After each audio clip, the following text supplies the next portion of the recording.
This case has never been solved even to this day. It still remains a mystery. Even until this day, nobody knows who the killer was. All we know is they dressed up as a police officer and took the life of a yoga fitness instructor. This case really will dazzle your brain. This is Missy Bevers. She was a 45-year-old female and she had 3 children. She was also a gladiator boot camp fitness instructor, which means she had loads of clients all the time, trying to get them into shape, make them take part in gladiator boot camps, and trying to make them become their best self.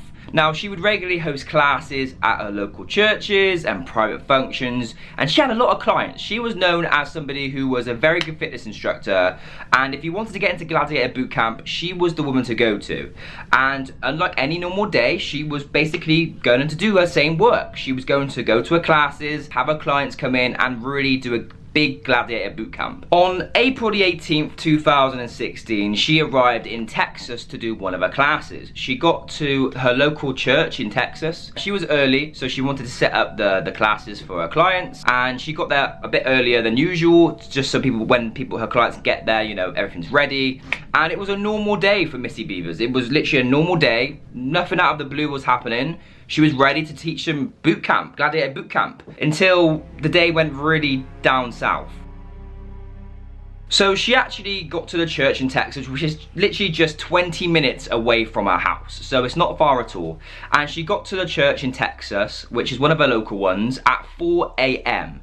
She got there at 4 a.m, like I said, really early before anybody else, and she started unloading all of her equipment from the car to take into the church so she could do this kind of class. Now, as she was unloading the car, she never realized, and nobody realized, I mean, nobody expects this, that somebody was already in the building. Yeah, they was already in the building waiting for her. She had no idea that anybody was there. She thought it was empty. It's 4 a.m. Who's gonna be in a church at 4 a.m? Not many people.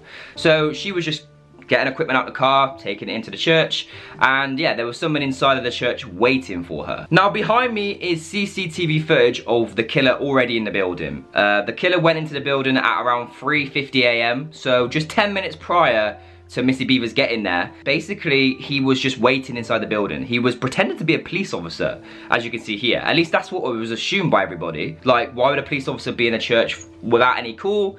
Somebody was dressed up as a police officer. Maybe it was an ex-police officer, maybe it's a real police officer. At the point of Missy Bevers entering the building, her first thoughts was, this is probably a police officer. He's dressed as one, or she's dressed as one, whoever this may be at this time and moment.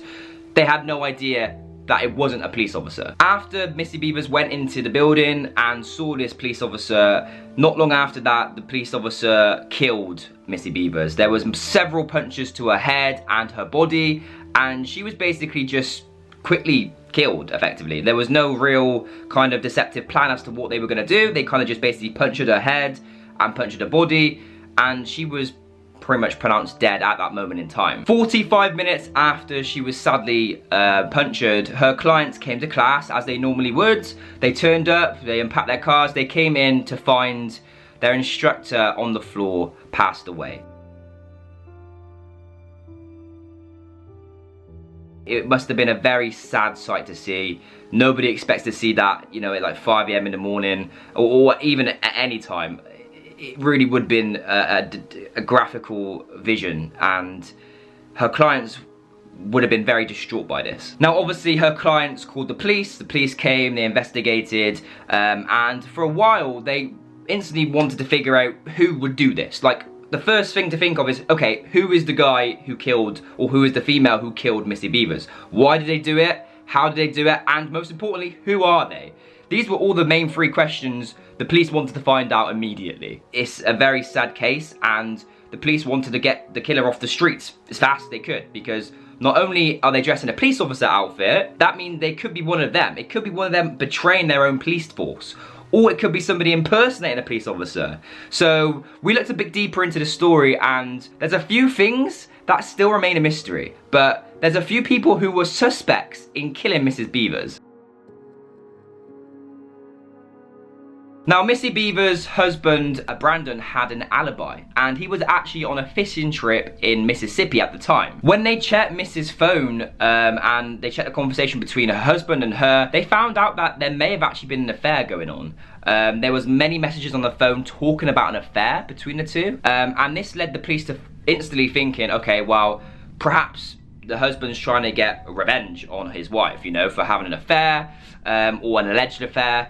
And that was their first victim. They thought, okay, this could be the guy, you know, he could dress up as a police officer to try and disguise himself so no one can know who he is. Because dressing up as a police officer in a murder case, effectively, is a way to kind of trick the police into thinking it's someone completely different, or even one of them. So if this was the guy who did kill his wife, the police have a very good instinct at this moment in time that it could be him because of the affair that was going on between the two. Now, another thing they discovered was not only was her husband obviously a suspect straight away, they found that she was actually, Mrs. Beavers was actually on dating sites and LinkedIn as well. Now, on LinkedIn, she actually had some very strange messages, very weird messages, in fact, almost like stalkerous messages, and they thought that this person could also be a suspect too. Missy Beavers actually showed her friends previous to being killed the messages and was telling her friends how weird these messages are, like almost like someone wants to meet her really badly.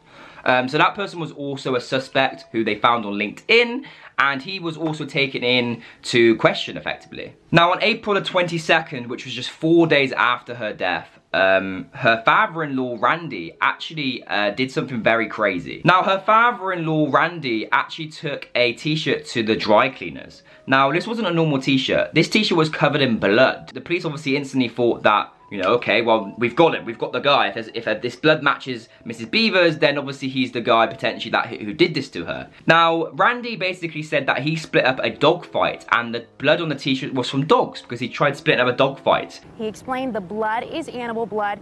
A family dog, he says, a Chihuahua was involved in a fight with another dog, and he was wearing this shirt at the time. Conveniently, just 4 days after this was discovered, it was in fact proven that it was actually dog blood. It wasn't Mrs. Beavers, and it was just a coincidence that these two things happened at the same time, so he was instantly ruled out of the case. Now, a few days later, the police actually started to get some tips and started to get some info about somebody inside the force who could actually match this.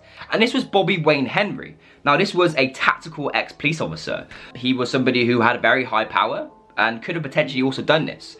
You know, the police costume effectively matched similar to what he had. This is something that he would wear.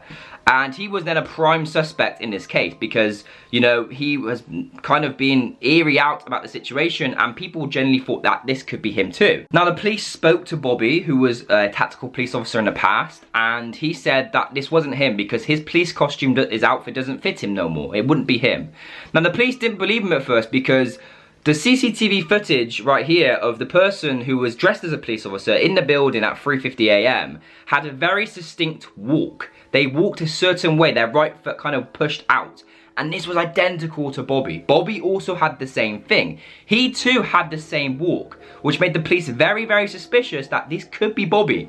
He had the same exact police outfit. It was a riot police outfit. He had the same thing and the same walk. All eyes were pointing to Bobby at this moment in time. Now, the police force spent ages analysing this CCTV footage right here, and they came to the conclusion that it wasn't any of the suspects at all. It wasn't anybody who they originally thought. It wasn't even Bobby because the suspect was too tall to be Bobby.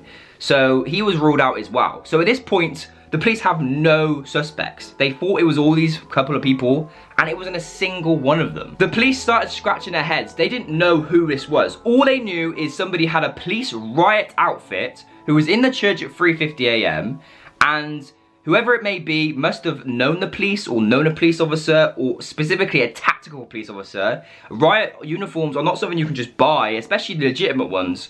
So they really were confused, like, who is this person? Who did it? All their suspects are ruled out, and they don't know who did it. And the crazy part is, to this day, no one knows. The police don't know. It's been years and years and years. Since 2016, nobody knows who did it.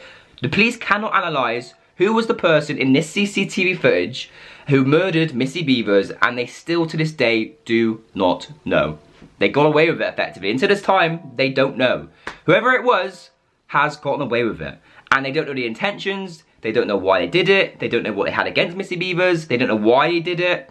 Nobody knows. It's still a mystery. As you guys know, in every case, there's always a mystery. So make sure you hit subscribe for more true crime documentaries.